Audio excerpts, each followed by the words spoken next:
తెలంగాణ రాష్ట్రంలో ఒక మహిళలకి భద్రత అనేది కరువైపోయింది.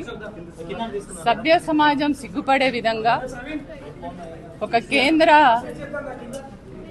హోంశాఖ మంత్రి అయినటువంటి బండి సంజయ్ గారి కుమారుడు ఒక 17 సంవత్సరాల బాలిక పైన 3 నెలల కంటే ముందు నుంచి అనేక రకాల అరాచకాలు చేసి ఆ అమ్మాయిని వేధించి ఆ రకంగా మానసికంగా శారీరకంగా అన్ని రకాల ఇబ్బంది పెట్టి ఆమె పైన అత్యాచారం చేసిరయ్యా నాకు రక్షణ కల్పించండి అని చెప్పేసి ఇవాళ ఫిర్యాదు చేస్తే ఆమెను పట్టించుకునేటువంటి పరిస్థితి లేదు.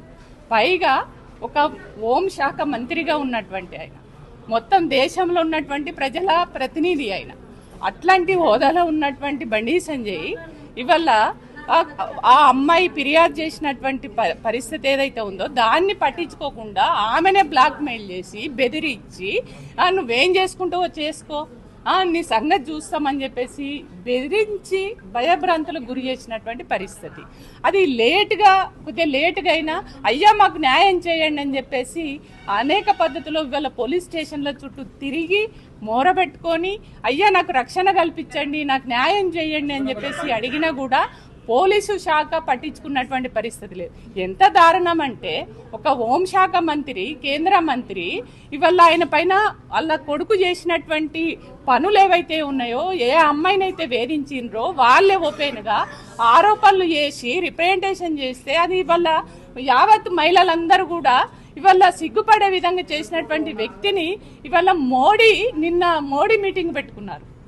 నరేంద్ర మోడీ గారు మీటింగ్ పెట్టారు. ఆ మీటింగులో ఆయనతోటి పక్కనే కూర్చోబెట్టుకొని మాట్లాడి నవ్వుకుంటూ ఇవాళ ఎంత దారుణమైన సిగ్గుసేటు కదండి. ఇవాళ మోడీ గారు ఏమంటుర్రు, బేటీ బచావో బేటీ పడావో, ఎవరికి అవి మహిళలకు అనేది రక్షణ ఉందా? మరి ఎందుకు చర్యలు తీసుకుంటలేరు? ఒకవైపు ఇవాళ మహిళలందరూ ఆందోళన చేస్తూ ఉన్నారు.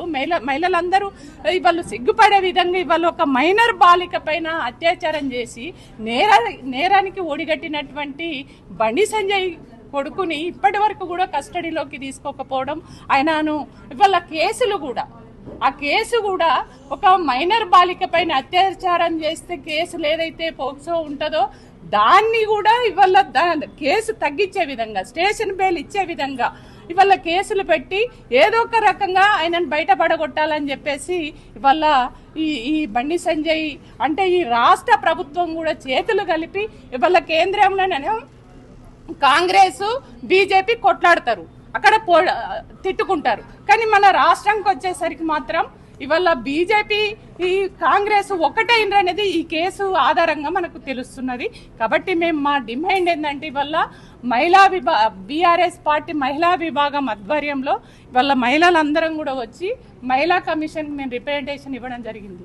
ఇవాళ ఈ నేరానికి పాల్పడ్డటువంటి వ్యక్తి ఎవరైతే ఉన్నారో బండి సంజయ్ కొడుకుని వెంటనే కస్టడీలోకి తీసుకోవాలి, ఆయనను అరెస్ట్ చేయాలి.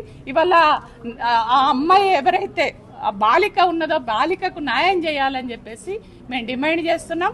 దీనికి సహకరించిన అంటే ఈ కేసును పక్కదారి పట్టించినటువంటి వాళ్ళు ఎవరైతే ఉన్నారో వాళ్ళందరినీ కూడా మేము ఆ అమ్మాయి రిప్రజెంటేషన్లో ఎవరెవరైతే ఆమెకు ఈ కేసును పక్కదారి పట్టి చేయడానికి, ఆమెకు అన్యాయం చేయడానికి కుట్రలు చేసిండ్రో వాళ్ళందరి పేర్లు కూడా రాసింది.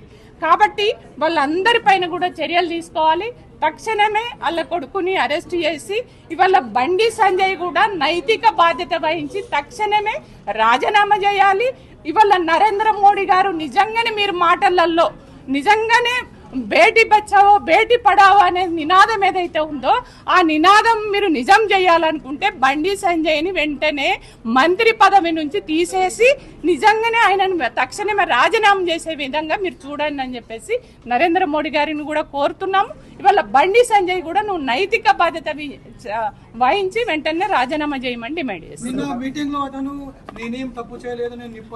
అంటే ఎంత దారుణం అండి. ఒక 14 ఏళ్ళ అమ్మాయి అయ్యా నాకు అన్యాయం జరిగింది, నా పైన ఈ రకంగా అత్యాచారం చేసిండు నీ కొడుకు, నాకు న్యాయం చేయండి అని స్వయంగా ఆ అమ్మాయి పోయింది, ఆయన దగ్గరికి పోయింది, అడిగింది. అడిగితే కూడా బ్లాక్ మెయిల్ చేసి బెదిరించి నేను హోంశాఖ మంత్రిని, నువ్వేం చేస్తావో చేసుకో, నీ సంగతి చూస్తా అని చెప్పేసి అని ఇవాళ ఇక్కడ ఈ రాష్ట్రంలో ఇవాళ ముఖ్యమంత్రిగా ఉన్నటువంటి రేవంత్ రెడ్డి తోటి చేతులు కలిపి పోలీసులను కూడా ఇన్ఫ్లుయెన్స్ చేసి పోలీసులను కూడా పక్కదారి పట్టించే విధంగా ఇవాళ హోంశాఖ అనేది ఇవాళ ప్రజలకు రక్షణ కల్పించేటువంటి శాఖ, కానీ దాన్నే ఇవాళ ఆయన వాడుకొని వాళ్ళ కొడుకును ఒక నేర చరిత్ర ఉన్నటువంటి నేరానికి పాల్పడ్డటువంటి బండి సంజయ్ కొడుకును కాపాడుకోవడానికి ఈ రకంగా వాడుకుంటుండనేది దీన్ని బట్టి మనకు చాలా క్లియర్ గా అర్థమవుతుంది. జరగలేదు కాబట్టి కేసు బుక్ అంటే కేసు నామినల్ గా చేసిరు, కానీ మరి స్టేషన్ బెయిల్ ఇచ్చే విధంగా ఎట్లా చేస్తారు? కాదు కదా. మైనర్ బాలికకి ఏ కేసులు పెట్టాలి, ఏ నెంబర్లు పెట్టాలి, దానికి ఆ ప్రకారంగా చేయాలి. కానీ అట్లా కాకుండా ఇవాళ తక్కువ కేసు అంటే తక్కువ శిక్ష పడేటువంటి కేసులు పెట్టి ఆ కేసును స్టేషన్ బెయిల్ ఇచ్చే విధంగా ఉండేటట్టుగా పెట్టించి ఇవాళ దాని నుంచి బయటపడి ఇచ్చే పడగొట్టేటువంటి కుట్రలు బండి సంజయ్ చేసిండు. రేవంత్ రెడ్డి చేతులు కూడా ఇద్దరు అనుకొని చేస్తున్నారు అనేది ఇక్కడ చాలా క్లియర్ గా అర్థమవుతుంది. తను ఏమన్నదంటే ఇప్పటికీ అంటే మహిళా కమిషన్ చైర్మన్ లేరు, కానీ మరి మాకు కూడా ఎక్కువ పవర్స్ ఉండవు, కానీ మా పరిధిలో మీరు ఇచ్చినటువంటి దాంట్లో ఏవైతే ఉన్నాయో దాన్ని మేము ఏ మేరకు చేయగలిగితే ఆ మేరకు మేము చేస్తాం. నేను కూడా ఒక మహిళనే కాబట్టి ఒక మహిళలకు అన్యాయం జరిగినప్పుడు ఎవరం కూడా మనము దాన్ని మనం నిర్లక్ష్యం చేయొద్దు. దాన్ని ఖచ్చితంగా ఇమ్మీడియట్లీ ఏ పరిధిలో మేము చేయగలిగే పరిస్థితి ఉంటే ఆ పరిధిలో చేస్తాము. నేరస్తుడికి శిక్ష పడే విధంగా మేము చర్యలు తీసుకుంటామని చెప్పారు.